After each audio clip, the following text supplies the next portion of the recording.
사도행전 17장 1절에서 3절까지의 말씀 찾으셨으면 우리 함께 읽도록 하겠습니다.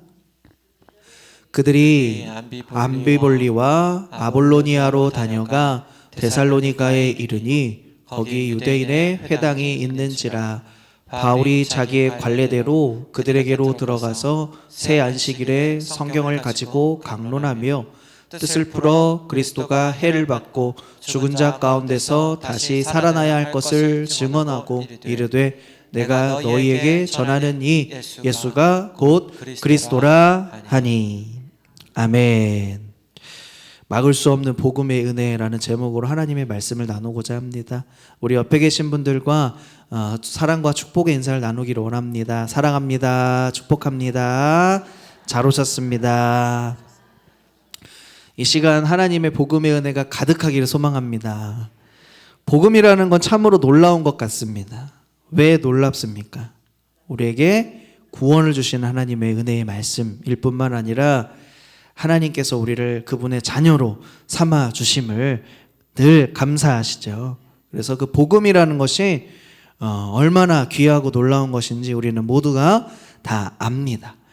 그런데 이 복음도요, 어느 곳에 선포되느냐, 어떤 사람들에게 선포되느냐에 따라서도 반응은 너무나도 다르게 나타나요.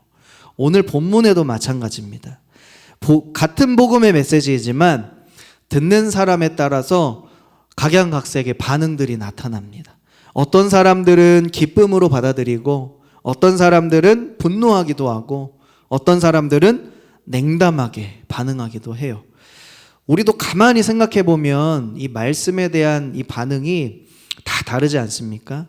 매주 이제 동일한 말씀을 듣고도 어떤 분들은 큰 감동이 와서 삶의 변화가 찾아오기도 하고 또 어떤 분들은 잠시만 감동했다가 곧 잊어버리는 그러한 우리 성도님들도 계실 것이고 또 어떤 분들은 이 자리에 기쁨으로 나오셨을 수도 있지만 때로는 의무감으로 나오시는 분들도 계실 줄 압니다.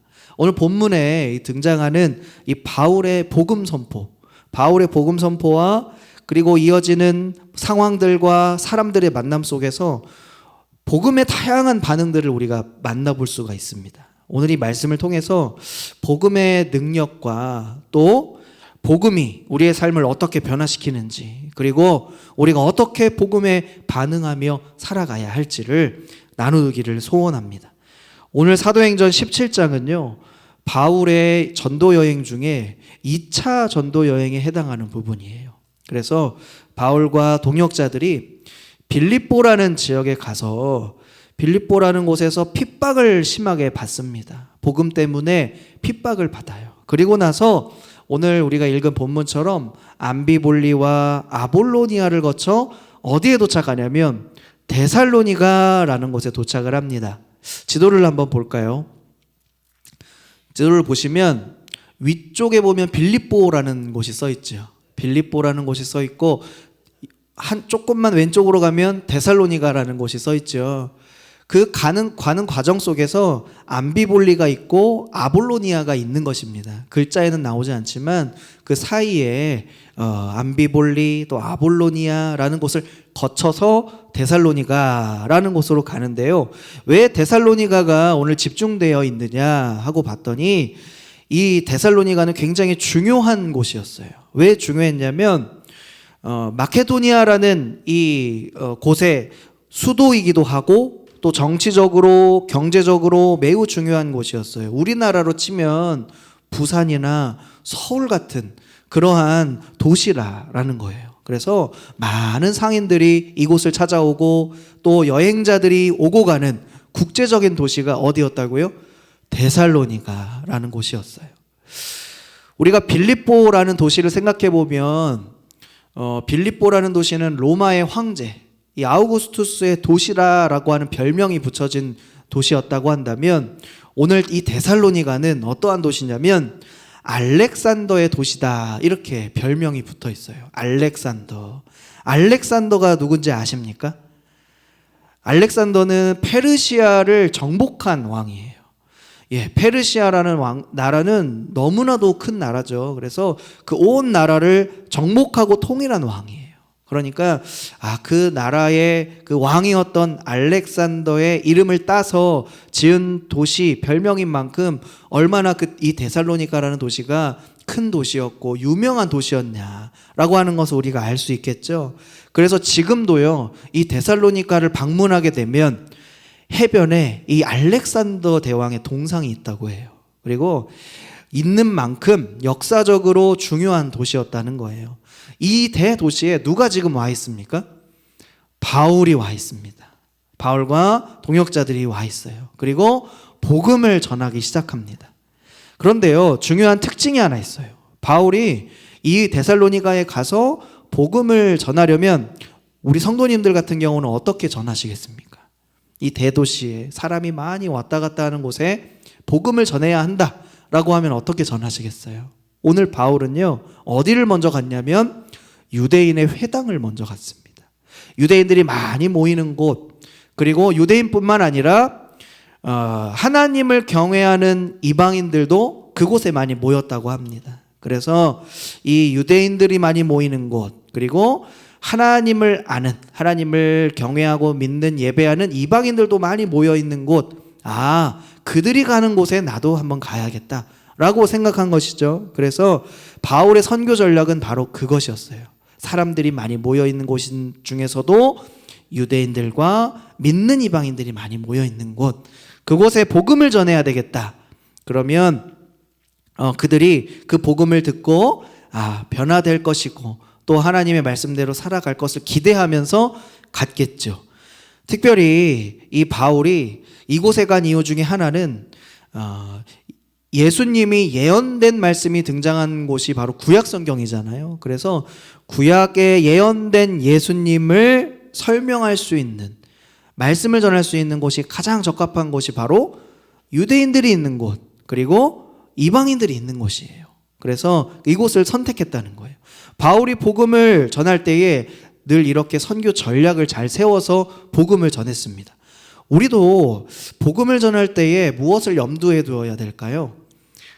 그들의 배경도 우리가 염두에 두어야 하고 그들의 이해 수준을 고려해야 한다는 것이에요.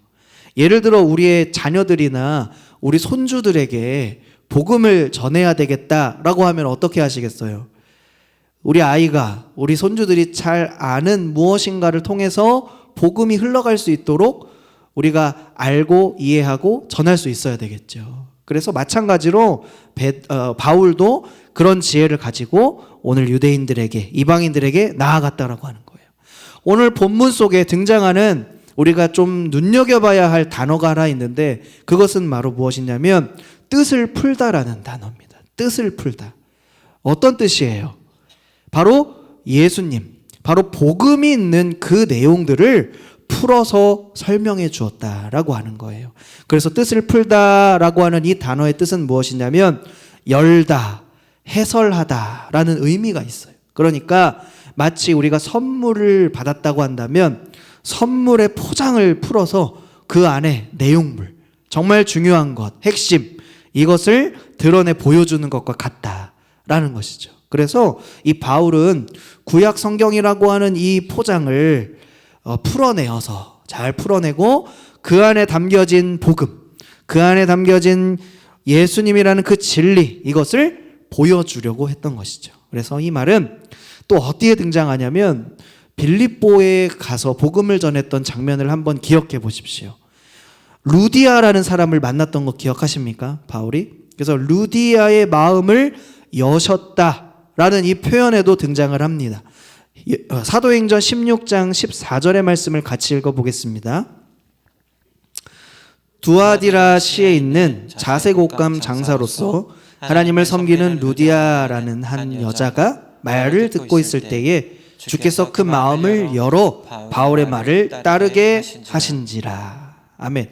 여기서 그 마음을 열어라고 하는 이 단어가 바로 저희가 얘기했던 뜻을 풀어라는 단어와 같다는 거예요. 그래서 단순히 정보를 전달하는 것이 아니라 깊이 있게 성경을 해석하고 설명하는 것을 의미합니다. 우리도요, 성경을 읽을 때 그냥 단순히 글자만 읽는 것이 아니라 이것이 어떤 의미이지? 이것이 어떻게 해석되어야 되는 거지? 라고 하는 그 의미를 찾아가려는 노력이 우리에게도 필요하다는 거예요. 그래서 우리의 삶과 이 말씀이 어떤 연관이 있는지, 어떻게 연결되는지, 어떻게 적용이 되어야 하는지를 생각해야 한다는 거예요. 그렇다면 바울이 강조한 이 복음의 핵심의 내용은 무엇이겠습니까? 바로 예수님이 고난받으시고 박해와 또한 죽은 자 가운데서 다시 살아나야 할 것, 이것을 가르친 거예요. 그래서 십자가와 부활이라고 하는 건 우리의 신앙의, 우리의 믿음의 핵심이다라고 하는 것이죠. 이것을 꼭 기억하시기 바랍니다. 그럼 십자가는 우리가 무엇을 기억할 수 있습니까? 우리의 죄를 대속하신 예수님의 희생을 생각할 수 있고, 그리고 부활은 죄와 사망을 이기신 예수님의 승리를 보여주시는 것이기 때문에 이 두 사건 없이는 우리의 구원이 완성될 수가 없는 것이지요. 그래서 바울은 내가 너희에게 전하는 이 예수가 곧 그리스도다, 이렇게 선포하는 거예요. 이것은 예수님이 유대인들이 오랫동안 기다려온 그 메시아에 대한 선언을 한 것입니다. 그런데 당시에 유대인들은 이 말을 들었을 때에 굉장히 충격적이었어요. 왜냐하면 유대인들이 기대했던 메시아는 어떤 모습으로 와야 합니까? 해방할 수 있는 사람, 정치적으로 해방하고 억눌려 있는 것들을 해방하고 자유하게 하는 그 해방자였지, 십자가에 못 박혀 죽음을 당하는 예수는 아니었던 거예요. 바울의 선포에서 가장 중요한 부분은 그러나 오히려 이 부분이었어요. 이 예수님이 곧 그리스도다, 곧 우리를 위한 메시아다, 이렇게 고백한 거예요. 이 짧은 문장 안에 기독교의 모든 핵심이 담겨 있습니다. 예수님은 교사가 아니에요. 예수님은 단순한 예언자가 아닙니다. 예수님은 어떤 분이세요? 우리의 구원자시고 메시아이십니다. 많은 사람들이 예수님을 이 당시에도 어떻게 생각했냐면 교사나 또한 영적 지도자로서는 인정을 하지만 나의 구원자다, 나의 주님이시다 라고 고백하지는 않았다고 하는 사실이에요. 그런데 진정한 신앙은 우리가 예수님이 그리스도다 라고 하는 것을 인정하는 신앙이고, 그분을 나의 구주로, 나의 주님으로 영접하는 것입니다. 바로 이것이 오늘 사도행전 17장뿐만 아니라 사도행전 전체를 관통하고 있는 핵심이기도 합니다. 그래서 초대교회 성도들은요, 예수님이 그리스도다라고 하는 것을 담대하게 선포했고, 무엇까지도 감당했냐면 박해도 핍박도 감당을 했다는 거예요. 왜요?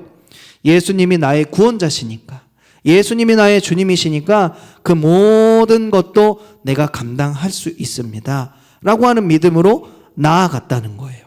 그렇다면 이 복음을 들었던 유대인들도 있을 것이고 이 복음을 들었던 이방인들도 있을 것이잖아요.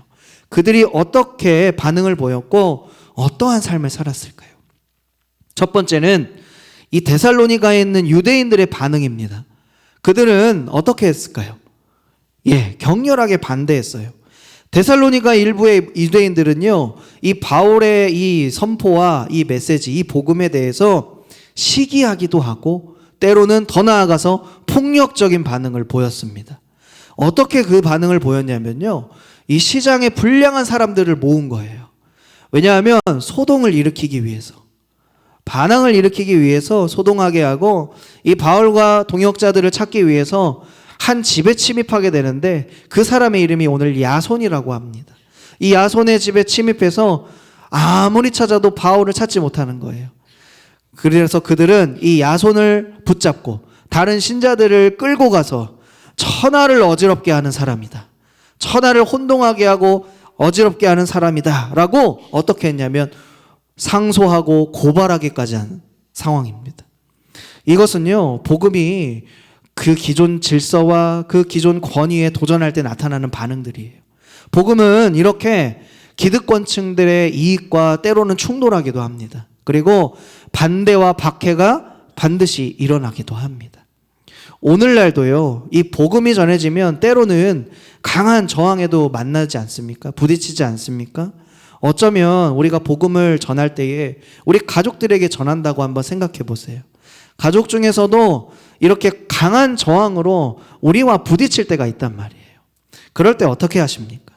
그 반응들에 우리가 낙심해야 될까요? 아니면 낙심치 않을 수 있을까요? 오늘 말씀에서는 낙심치 말라고 말씀합니다. 데살로니가에 격렬한 이 유대인들의 반대가 있었어요. 그리고 유대인들뿐만 아니라 이 복음을 들어도 내가 받아들이지 아니하리라 라고 반응하는 사람들도 분명히 있었어요. 그럼에도 불구하고 바울은 예수님이 진리이시기 때문에, 예수님이 우리의 구원자시고 메시아시기 때문에 이 진리를 전하고 싶었던 것이죠. 그래서 데살로니가 교회에 두 개의 아름다운 서신을, 데살로니가 전후서라는 아름다운 서신을 보냈고, 그 교회는요 쇠퇴한 것이 아니라 계속 성장했습니다. 그러니까 낙심하지 않고 끝까지 저항해도 굴하지 않고 주의 복음을 잘 전하면 하나님께서 은혜를 주셔서 아름다운 교회로 성장하게 하시고, 우리가 끝까지 인내하고 그리고 하나님께서 이루실 것을 기대하면서 복음의 열매가 맺혀지기를 소망한다면 하나님께서 일하여 주신다는 사실입니다. 하나님께서 길을 여시고 하나님께서 그 두려움도 헤쳐나갈 수 있도록 강함을 우리에게 더해 주신다는 사실을 기억하시기 바랍니다. 유대인들이 그렇게 반응했다라고 한다면 또 다른 반응이 나타나요. 베레아 사람들의 반응이 어떻게 나타납니까? 유대인들과 다른 반응이 나타납니다. 사도행전 17장 11절의 말씀을 우리 같이 읽어보겠습니다. 데살로니가에 있는 사람들보다 더 너그러워서 간절한 마음으로 말씀을 받고 이것이 그런가 하여 날마다 성경을 상고함으로. 어떻게 느끼십니까? 이 베레아 사람들은 비교적 좀 넓은 마음으로, 열린 마음으로 이 복음을 들으려고 하고 수용하려고 하죠. 그래서 많은 사람들이 믿게 되었어요. 그들은 바울이 전한 복음을 성령에 비추어서 하나씩 하나씩 잘 검증해가고 정리해가고 자신의 것으로 만들어가기 시작했습니다. 이 베레아 사람들의 반응은요, 우리가 복음을 전할 때 어떻게 받아들여야 하는지를 보여주는 좋은 태도의 모습 중에 하나입니다. 열린 마음으로 들었고 부지런히 성경을 연구하고 진리를 말씀 안에서 계속하여 확인하고 나누는 그러한 모습들이 오늘 베레아 성도들의 모습들이었다라고 하는 거예요. 오늘 수요 예배에 이렇게 참석하시고 또 매주 꾸준히 나오시는 귀한 우리 성도님들은 이미 이 말씀을 사모하는 마음이 있는 분들인 줄 믿습니다. 말씀을 생각하면서 우리도 늘 이 베레아 정신을 늘 새겼으면 좋겠어요. 베레아 정신으로 내가 말씀을 받으리라 라는 이 마음이 우리의 마음이 되실 줄 믿습니다. 베레아 사람들의 반응은 열린 마음이었습니다. 또 한 가지의 사람들이 있어요. 아덴 사람들이라고 하는데 아덴은 아테네입니다. 그래서 아덴 사람들은 어떻게 반응했을까요? 지적 호기심과 냉담한 모습으로 복음을 대했어요. 아테네 하면 무엇이 떠오르세요? 그리스, 아테네. 철학자들도 떠오르고 신전도 떠오르고 그리스 로마 신화들이 떠오르시죠. 그런 것들이 지금 아덴, 이 아테네라고 하는 곳에 굉장히 많았다고 하는 거예요. 바울은 무엇보다 이곳에서 누구들을 만났냐면 지식인들을 먼저 만났습니다. 그리고 철학자들을 먼저 만났어요. 그래서 왜 그들을 만났냐면 이 아텐 사람들은 새로운 것을 늘 말하기를 좋아하고 듣는 것을 좋아하고 생각하기를 좋아하는 거예요. 그래서 이 아테네 사람들을 사색하는 사람들이라고 얘기할 정도로 변론하기를 좋아하고 생각하기를 좋아하고 이런 사람들이 대부분이었어요. 그리고 이 외에는 시간을 다른 데 쓰진 않는 거예요. 그들의 이 바울의 가르침에 그들은 호기심을 보였습니다. 왜냐하면 그들이 알던 것과는 전혀 다른 것이니까 호기심을 보였어요. 이것도 혹시 지혜 중에 하나인가? 새로운 지식인가? 라고 하면서 호기심을 보인 거예요. 부활에 대한 메시지를 이 아덴 사람들이 들었을 때에 어떤 반응이 있었냐면 어떤 사람들은 조롱했습니다. 어떤 사람들은 비웃었고요. 어떤 사람들은 그것이 진짜가 아니다라고 손가락질했습니다. 그럼에도 복음의 열매가 나타났는데요. 어떻게 나타났냐면 오늘 말씀의 17장의 거의 끝부분을 보면은 이런 사람들이 결국에 믿게 되었다라고 증거를 합니다. 디오누시오와 다마리 같은 소수의 사람들은 믿게 되었다. 이렇게 17장 거의 마지막쯤에 등장하게 되는데요. 이 아덴 사람들의 반응은요, 단순히 복음을 내가 지적인 호기심으로 한번 알아가 볼까라고 하는 그 마음으로 알아가고 있지만, 실제로 그들의 삶을 바꿀 수 있는 이 복음의 능력은 믿지 못하고, 또 복음대로 살아가리라라고 하는 이 헌신은 부족한 모습을 보게 되면서 바로 우리의 모습을 다시 한번 보게 되는 거죠. 우리도 그렇지 않습니까?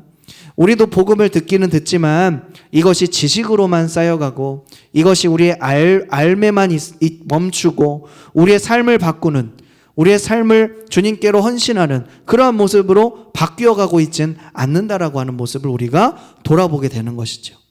그래서 우리는 기독교에 대한 지식, 이 신앙에 대한 지식은 많이 알고 싶어 합니다. 이것이 우리의 삶에는 실제적인 변화를 요구할 때에는 그런데 망설여진다는 거예요. 우리를 변화시키고 바꾸려고 할 때는 우리가 잠시 멈춤이라고 한다는 거예요. 온전하게 그 복음 앞에 우리의 삶을 바꾸기를 소원하고 변화되기를 갈망하는 그러한 마음이 우리 가운데는 있는지를 살펴보아야 합니다. 오늘은 이 세 가지의 반응을 우리가 나누었습니다. 유대인들은 이 복음에 대하여 격렬하게 저항하고 격렬하게 반대하고 심지어 고발까지 했고, 그리고 또한 이 베레아 사람들은 비교적 마음이 열려서 그 복음을, 같은 복음을 들었는데도 그 복음을 받아들이고, 또 아테네 사람들은 단순히 자기의 지적 호기심을 채우기 위하여, 지식을 습득하기 위하여 이 복음을 이용하는 그러한 모습으로 나타났습니다.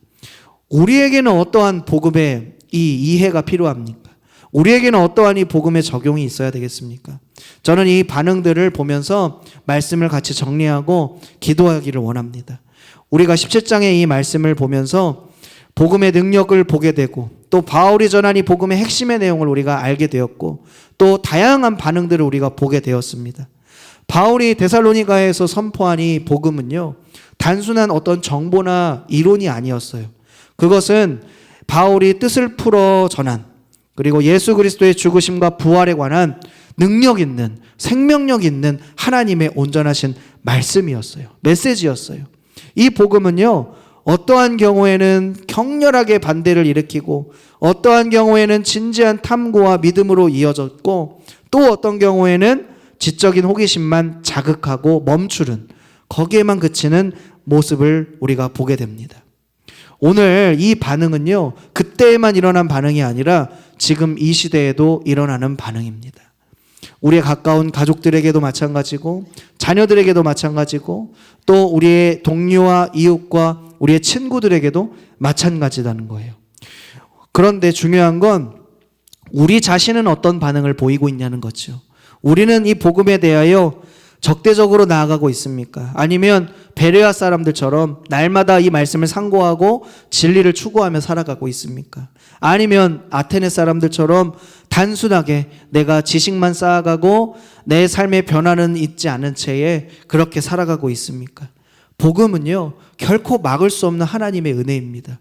결국 이 바울의 복음 전도 여행을 통해서 하나님의 이 진리의 말씀을 선포함을 통해서 그 모든 지역들 속에서 하나님의 교회가 하나씩 세워져 가고, 그 복음의 은혜가 많은 사람들에게 흘러갔다는 사실을 기억하시기를 바랍니다. 바울이 이 복음을 들고 어디를 가든지 어떤 반대에 부딪히든지 복음은 계속해서 전파되었고 믿는 자들이 계속하여 생겨났다는 사실입니다. 오늘날도 마찬가지입니다. 어떠한 박해와 반대가 있더라도 복음은 계속 전파되고 있고, 또 우리들을 통하여 이 복음이 전파되어지시기를 저는 간절히 소망하고 있습니다. 그래서 많은 사람들의 삶을 변화시킬 수 있는 그러한 복음이 우리 가운데 있음을 믿고, 그 복음을 아름답게 전파하고 선포하며, 또 이 말씀을 우리가 상고하고 말씀을 날마다 묵상하고 연구하는 우리 귀한 성도님들 되시기를 축복합니다. 복음의 능력은 어떠한 장벽도 어떠한 반대도 뚫고 지나갑니다. 이 놀라운 복음의 능력이 우리 각자의 삶 속에서 있을 뿐만 아니라 또 우리 교회와 또 우리 공동체 안에서 풍성히 나타나기를 간절히 소망합니다. 특별히 우리의 말과 우리의 모든 행동을 통해서 예수님의 사랑도 드러나기를 소망합니다. 특별히 우리 귀한 우리 여기에 모인 모든 성도님들 오랜 신앙의 지혜들을 갖고 있습니다. 이 신앙의 지혜들이 다음 세대에게 우리 자녀들에게 잘 전수되기를 소망합니다. 그들의 수준에 맞춰서 그들의 시선에 맞춰서 잘 전하고 이 복음의 불꽃이 계속해서 활활 타오를 수 있도록 예수님께서 함께 하실 것입니다. 그 믿음을 가지고 오늘도 그리고 앞으로 모든 시간들도 승리하며 예수님의 이름으로 승리하며 살아가는 저와 여러분 되시기를 예수님의 이름으로 축복합니다. 아멘. 우리 찬양하고